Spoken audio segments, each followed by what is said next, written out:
Hey everyone, and welcome to our deep dive. Today, we're going to be getting into some pharmaceutical biotechnology. That's right. We're going to be covering a lot of the big stuff you're going to need to know. Exactly. And, you've got that BSc Biotechnology Semester VI exam coming up. Hopefully, after listening to this deep dive, you're going to feel super confident walking into that exam room. I think so too. We're going to be hitting all the key concepts, going into some detailed explanations, really making those connections between, all the different topics you've been studying this semester. Almost like having a professor right there with you. Yeah, exactly. So to kick things off today, we're going to be talking about hairy root culture first, and then we'll move on to the factors affecting secondary metabolite production. So let's jump right in. Imagine having like this plant cell factory Oh, yeah. that just constantly churns out these valuable compounds without needing all those plant hormones. That's basically what hairy root culture is. Okay, so how does that actually work, though? So it all starts with this bacterium called Agrobacterium rhizogenes. And it has this really cool ability to insert a segment of its own DNA, called tDNA, into the plant cell's genome. So it kind of like hijacks the plant. Yeah, in a way. And that tDNA carries the instructions for making these hairy roots. Interesting. They're highly branched and they grow way faster than regular roots. So what makes these hairy roots so valuable for, pharmaceutical biotechnology? Well, they can produce a whole bunch of compounds called secondary metabolites. And these metabolites, they often have, medicinal properties. Oh, wow. Yeah, so they're really useful. So for, those of us who are studying for the exam, what's like the most important thing to remember about hairy roots? Well, they have several key advantages. They grow super fast, and they don't need plant hormones to grow, which makes things so much easier. And they're also genetically stable, so you're going to get consistent production of those metabolites. And they're really easy to scale up if you want to make a lot of product. That makes a lot of sense. Okay, so let's get into the nitty-gritty. Yeah. How do we actually create these hairy root cultures in the lab? Right. So first you have to choose the right plant tissue, usually like a small piece of a leaf or stem, and then you wound it a little bit. So you're like giving that bacteria a place to get in? Exactly. And then you expose that wounded tissue to a bunch of the bacteria. And then it infects the plant cells and transfers its tDNA. That's really cool. Okay, so we've got our hairy roots growing now. How do we make sure they're actually making those valuable compounds? Right. So it's not just about letting them grow. You can tweak a few things to get them to produce more. Okay, so what kind of things are we talking about here? Well, secondary metabolites, they're complex molecules. So to make them, plants need certain building blocks. We call those precursors. Okay, I'm failing you. So if you want more of a certain compound, you got to make sure the plant has enough of the right precursors. That makes a lot of sense. Are there other things we need to think about? Yeah, for sure. Plants need the right nutrients to thrive. These nutrients or growth factors are kind of like fuel for the plant's metabolism. Okay, so we need to make sure the hairy roots have those essential nutrients. Exactly, things like nitrogen, phosphorus, and carbon sources like sucrose. So if we change the amounts of those in the growth medium, we can affect how much of those compounds the plant makes. Exactly. It's all about finding that perfect balance, Like, for example, changing the amount of sucrose can change how much rosmarinic acid is made. Wow. So even little changes can make a big difference. I see why it's so important to really understand all of this. It really is. Okay, so now let's move beyond the nutrients and think about the environment the hairy roots are growing in. Just like in a factory, the environment can affect how much is produced. Okay, so what kind of environmental factors should we be thinking about? Light is a big one. Plants are super sensitive to light, and different kinds of light can trigger different pathways. Like UV light can actually boost the production of flavonoids, which act like sunscreen for plants. Interesting. So we can manipulate the light to get more of what we want. That's right. And it's not just light temperature is really important, too. If it's too hot or too cold, that can stress the plant out. Yeah. And that can sometimes lead to more of those secondary metabolites being produced. Exactly. It's all about finding that sweet spot where the plant is a little bit stressed, but not too much. Yeah. And of course, things like pH and how much water is available also play a role. Wow, it's amazing how interconnected all of this is. It really is. And we have one more trick up our sleeve, listeners. The listeners, what are those? They're basically substances that trigger a plant's defenses. It's like giving the plant a little scare to get it to make more of those protective compounds we're after. I like that analogy. So what kind of listeners are there? There are two main types, biotic and abiotic. Biotic elicitors are from living organisms like pieces of fungi or bacteria. They kind of mimic a pathogen attack, so the plant starts making more defenses. Oh, so it's like a vaccine for plants. Yeah, kind of. And then abiotic elicitors are non-living things like certain chemicals or stresses. They mimic things like drought or high salt, which can also trigger the plant to make more of those compounds. This is all so complex. It's amazing how much goes into producing these compounds we use for medicine and other things. It really is, and we've only just scratched the surface. There's so much more to learn about this. I know, right? I can't wait to get into the next part. Me too. Welcome back, everyone. It's awesome to have you here for part 2 of our deep dive. Yeah, last time we really got into the nitty-gritty of hairy root culture. Remember? Yeah, all about transforming those plant cells into little factories. Exactly. We talked about all those factors that can influence secondary metabolite production and even, how to kind of trick the plant into making more of what we want with those elicitors. Exactly. So now we're going to take things a step further into like the cutting edge stuff. I'm talking about just genetic manipulation, like actually tweaking the plant's DNA to make it even better at producing stuff. Yeah, it's kind of like taking those hairy root factories and giving them a software upgrade. Okay, I like that analogy. But Yeah. genetic manipulation can be kind of intimidating. How does it actually work with these hairy root cultures? So remember Agrobacterium rhizogenes, that bacteria we talked about that inserts its tDNA? Yeah. Well, scientists have figured out how to modify that tDNA to carry specific genes. Oh, wow. So we're basically sneaking in a new set of instructions. Exactly. You can insert genes that code for specific enzymes that help make those valuable compounds. That's incredible. Can you give me an example of how this is actually being used? Sure, one really cool example is the production of artemisinin. It's a really powerful drug for treating malaria, and it's traditionally extracted from a plant. Okay, But that process was really slow and expensive. I see. So how did genetic manipulation help? Well, scientists were able to put the genes for making artemisinin into yeast cells. Wow. So they're basically turning those yeast cells into tiny little artemisinin factories. Exactly, and this has made the drug a lot more affordable and accessible to people who need it. That's amazing. Yeah. It's incredible how genetic engineering can really make a difference in global health. It really can, and it's not just about producing existing compounds more efficiently either. We can actually create entirely new compounds that don't exist in nature. Wow. So we're not limited to what nature has already provided. We can design new medicines from scratch. Yeah, it's like having a molecular toolbox. We can really start to get creative. This is all so mind-blowing, but are there any risks with genetic manipulation? I mean, it's such powerful technology. You're right, it's really important to use it responsibly. One concern is that we might accidentally create a plant that's harmful in some way.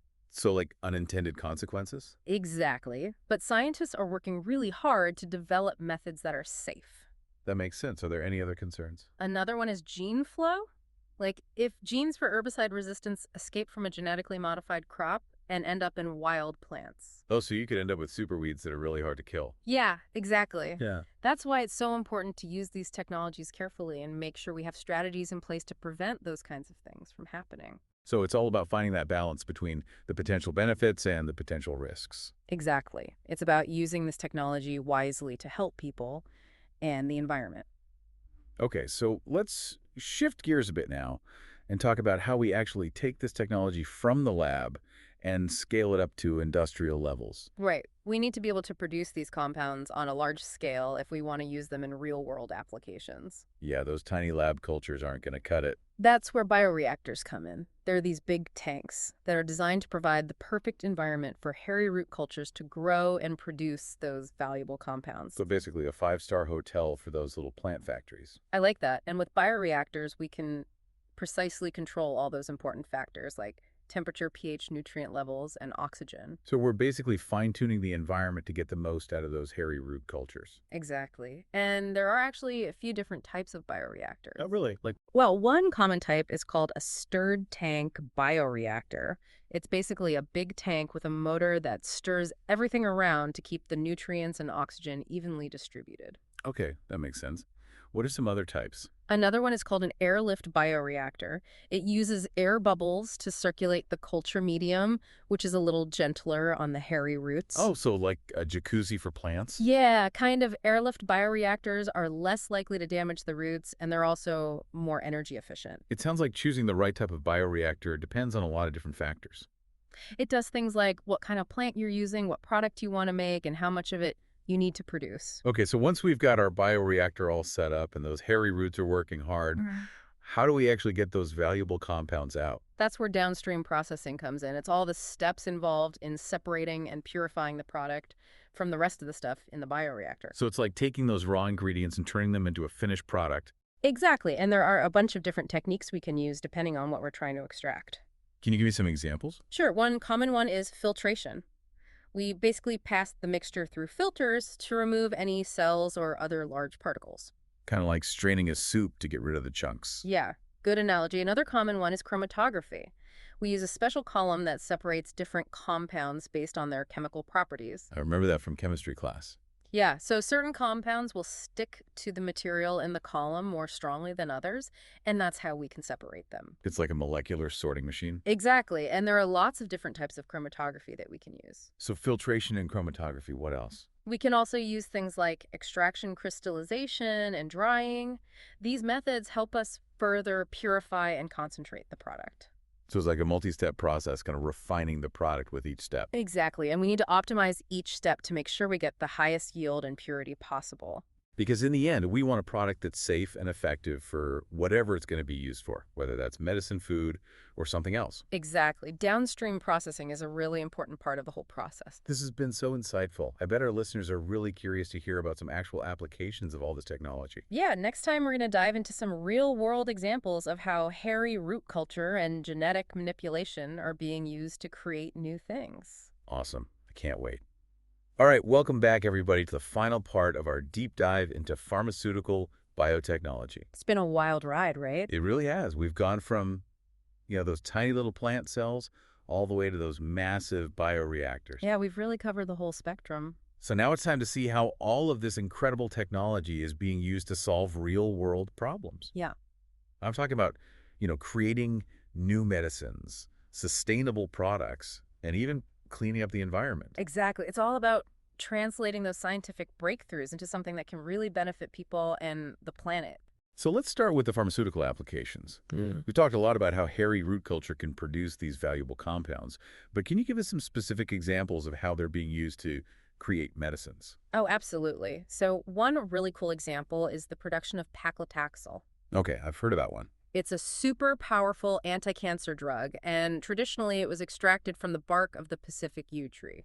Right, but those trees are so slow-growing harvesting, the bark wasn't really sustainable. Exactly, it was a huge problem. But luckily, scientists were able to develop hairy root cultures of the Pacific yew tree that produce paclitaxel. Oh, wow. So now we can basically grow this vital anti-cancer drug in a lab. That's right, and it's made the drug a lot more accessible to patients while also protecting those yew trees. That's fantastic. What other medicinal compounds are we making using this method? Another great example is chiconin.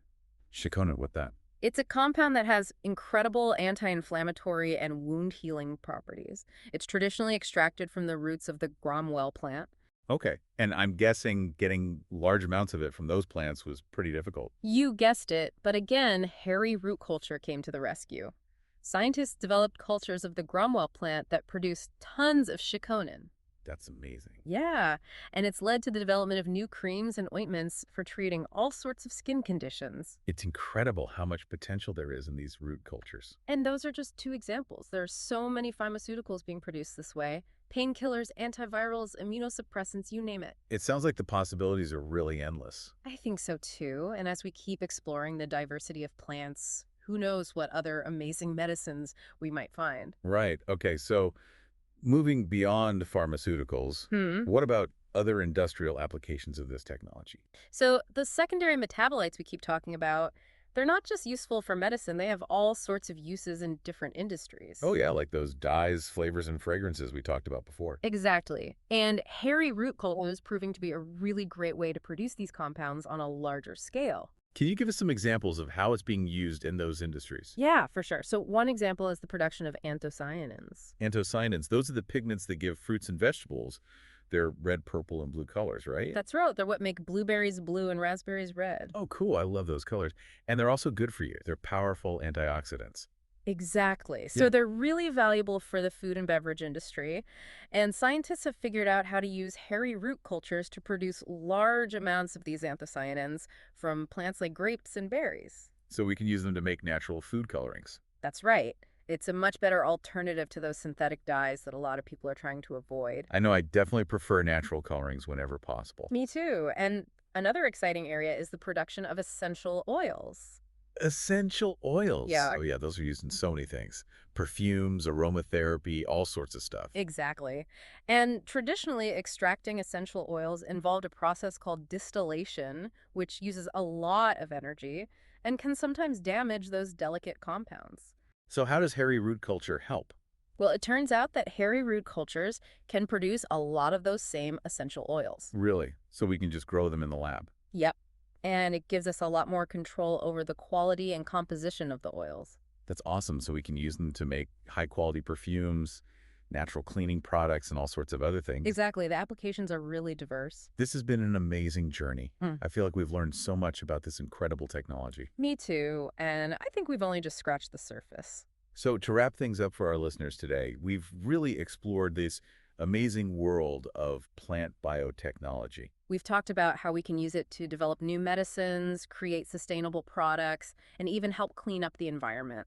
It's clear that this technology have the potential to make a real difference in the world. Absolutely. And I hope that our listeners feel inspired to learn more and maybe even contribute to this exciting field. Thanks for joining us on this incredible deep dive into pharmaceutical biotechnology. It's been a pleasure. Until next time.